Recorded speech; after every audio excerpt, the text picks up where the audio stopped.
രാഘവൻ പിള്ള താൻ പോകുന്ന ലോകത്തിലേക്ക് ശിവരാമപിള്ളയെ വീണ്ടും ക്ഷണിച്ചു.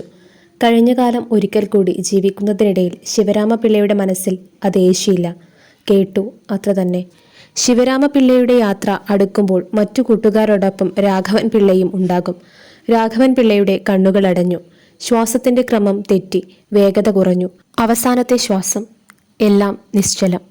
പാച്ചുപണിക്കർ അടഞ്ഞ കണ്ണുകൾ തിരുമ്മി അടച്ചു. രാഘവൻ പിള്ളയെ മരിച്ചവർ കൂട്ടിക്കൊണ്ടുപോയി. രാഘവൻ പിള്ള മരിച്ചവരുടെ കൂട്ടത്തിൽപ്പെട്ടു. രാഘവൻ പിള്ളയുടെ ഭാര്യയുടെയും മക്കളുടെയും കരച്ചിൽ ഉയർന്നു. എല്ലാവരും ചോദിക്കുന്നത് എനിക്കാരുണ്ട് എന്നാണ്. എവിടെയും എന്നും ഗൃഹനാഥൻ മരിക്കുമ്പോൾ കീഴ്ക്കടക്കെയുള്ളവരുടെ പദം പെറ്റിക്കലിന്റെ പല്ലവിയാണ്. കാലാകാലത്ത് മരിച്ച ആൾ താങ്ങായി നിന്നതെല്ലാം ഓർമ്മിച്ചേക്കും. തൻ്റെ വീട്ടിലും ഇതൊരിക്കൽ കേട്ടേക്കും.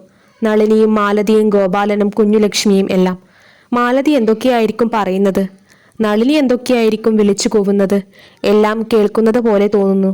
വിറങ്ങലിച്ച് കിടക്കുന്ന തടിയെ പിടിച്ചു കുലുക്കി ഒരു മകൾ പറയുന്നു, "ഒന്ന് മിണ്ടച്ച, ഇത് ഞാനാ വിളിക്കുന്നത്, അച്ഛൻ്റെ മകൾ." എന്നിട്ടവൾ രാഘവൻ പിള്ളയുടെ ചുണ്ടുകൾ പിടിച്ചു വിടർത്തി.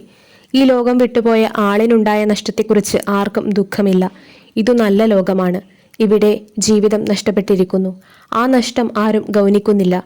മരിച്ച ആളിനുണ്ടായ നഷ്ടം ജീവിച്ചിരിക്കുന്നവർ ഓർക്കുന്നില്ല. രാഘവൻ പിള്ളയുടെ മുഖം ശാന്തമായിരുന്നു.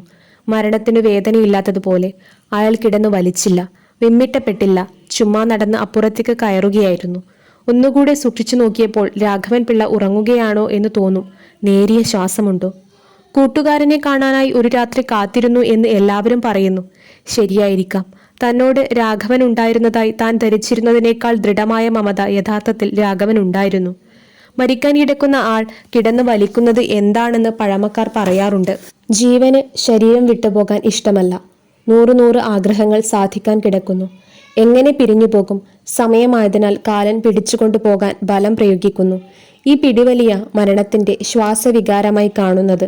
ഒരുപക്ഷെ തന്നെ കാണണമെന്ന ആശയും യമധർമ്മന്റെ പിടുത്തവും തമ്മിലുള്ള മത്സരമായിരിക്കും തലേനാൾ രാത്രിയിലെ നീണ്ട ശ്വാസവികാരം എന്ന് ശിവരാമപിള്ളയ്ക്ക് വിശ്വസിക്കാൻ തുടങ്ങി. ജീവൻ ബലമായി ആ ആശയെ കടന്ന് കെട്ടിപ്പിടിച്ചു. കാലന് ആ പിടി വിടുവിക്കാൻ രാത്രി മുഴുവൻ കഴിഞ്ഞില്ല. അങ്ങനെ തന്നെയാണ് പാച്ചുപണിക്കർ അറപ്പിച്ചു പറഞ്ഞു.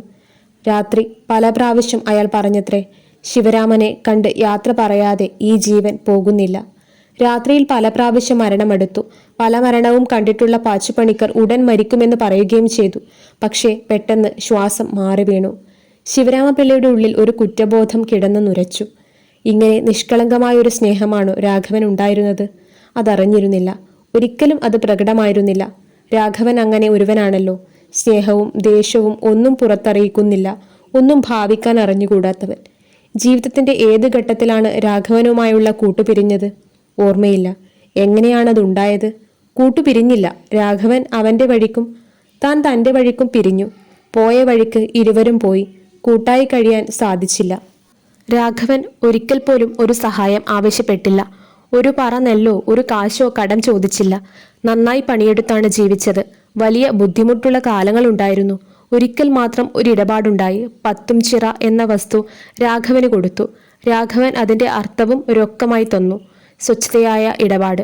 വളരെ കൊല്ലങ്ങൾക്ക് മുമ്പാണത്. രാഘവൻ ഉണ്ടായിരുന്നിടത്തോളം അടുപ്പം തനിക്കില്ലായിരുന്നു എന്ന് ശിവരാമപിള്ളയ്ക്ക് തോന്നി. രാഘവന്റെ ജീവിതത്തെക്കുറിച്ച് ഒരു നാട്ടിൽ കഴിയുന്നവരെന്ന നിലയ്ക്ക് സാമാന്യമായി തനിക്കും അറിയാമായിരുന്നു എന്ന് ശിവരാമപിള്ള ഓർത്തു. അയാളുടെ വിഷമതകളെക്കുറിച്ച് അറിഞ്ഞിട്ടും അന്വേഷിച്ചിട്ടില്ല. രാഘവൻ പിള്ളയുടെ ഒരു മകൾ അവൾക്കിഷ്ടപ്പെട്ട ഒരുവന്റെ കൂടെ ഇറങ്ങിപ്പോയി.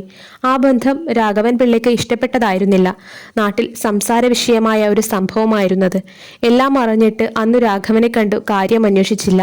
മനഃപൂർവ്വമല്ല. പോകാനും കാര്യമന്വേഷിക്കാനും നേരം കിട്ടിയില്ല. അത് കേസിന്മേൽ കേസുമായി കോടതികളെല്ലാം കയറിയിറങ്ങി നടക്കുന്ന കാലമായിരുന്നു. ഒരു മകളുടെ കല്യാണം പൊടിപടിച്ച് രാഘവൻ നടത്തി. അതിൽ സംബന്ധിക്കാൻ പറ്റിയില്ല. അന്ന് സ്ഥലത്തില്ലായിരുന്നു. പക്ഷേ മാലതിയുടെ കല്യാണത്തിന് 4 നാൾ മുമ്പേ രാഘവൻ വന്നു. താനാണ് മരിക്കുന്നതെങ്കിൽ രാഘവനെ കാണാൻ ആഗ്രഹിക്കുമോ? തീർച്ചയില്ല. രാഘവൻ അത്രമാത്രം പ്രജ്ഞയുടെ ഉപരിതലത്തിലില്ലായിരുന്നു. അത് ഒരു സത്യമാണ്. രാഘവന്റെ സ്ഥാനം എവിടെയാണ്? രാഘവൻ ഒരു രാത്രി മുഴുവൻ തന്നെ കാണാനായി മരണത്തെ തട്ടിമാറ്റിക്കൊണ്ട് കിടന്നു എന്ന് എല്ലാവരും പറയുന്നു. ശരിയായിരിക്കാം. അത്യുൽക്കടമായ ഒരു ആഗ്രഹത്തിന് മരണത്തെ തന്നെയും അകറ്റി നിർത്താൻ കുറെ നേരത്തേക്കെങ്കിലും കഴിയുമായിരിക്കാം. അത് ആശയും മരണവും തമ്മിലുള്ള സമരമാണ്. ആശ ശരീരത്തിനും ആത്മാവിനും കരുത്തു കൊടുക്കുന്നു. മരണം അനിവാര്യതയുടെ ദേവതയാണ്. ഇഷ്ടം തോന്നുമ്പോൾ മരിക്കുക, മരണത്തോട് മാറി നിൽക്കാൻ പറയുക, മരണം മാറി നിൽക്കുക. ഇങ്ങനെ സിദ്ധികൾ ഉണ്ടായിരുന്നവർ പുരാണത്തിൽ ഉണ്ടായിരുന്നതായി കേട്ടിട്ടുണ്ട്. എനിക്ക് ശിവരാമനെ കാണണം എന്ന് രാഘവൻ വാശി പിടിച്ചു. മരണം കടുംപിടുത്തം പിടിച്ചു. അതിൻ്റെ വേദന രാഘവൻ ഒട്ടേറെ അനുഭവിച്ചു കാണും. മരണത്തിന് ദേഷ്യം വന്നു കാണും. ആ ദേഹവും ദേഹിയും ദണ്ഡനങ്ങൾ അനുഭവിച്ചു കാണും. ആരെയൊക്കെ കാണാനായിരിക്കും മരണവുമായി താൻ മല്ലടിക്കുന്നത് എന്ന് എനിക്കറിഞ്ഞുകൂടാ. ശിവരാമപിള്ള ഓർത്തുപോയി. എന്നല്ല, ആ ചിന്തയിലേക്ക് വഴുതി വീണുപോയി. മകളെയും മരുമക്കളെയും കൊച്ചുമക്കളെയും അവരുടെ മക്കളെയും പിന്നെയും അവരുടെ മക്കളെയും അങ്ങനെ ഒരു നീണ്ട വരി മുന്നിൽ കാണണം. രാഘവൻ പൂർവികന്മാരുടെ നിര കാണാനെന്നു പറഞ്ഞതുപോലെ അതിലും നീളമുള്ള നിര ഭാവി തലമുറകൾ. എന്തൊക്കെയാണ് ആഗ്രഹങ്ങൾ? ഓ, അത് വളരെയുണ്ട്.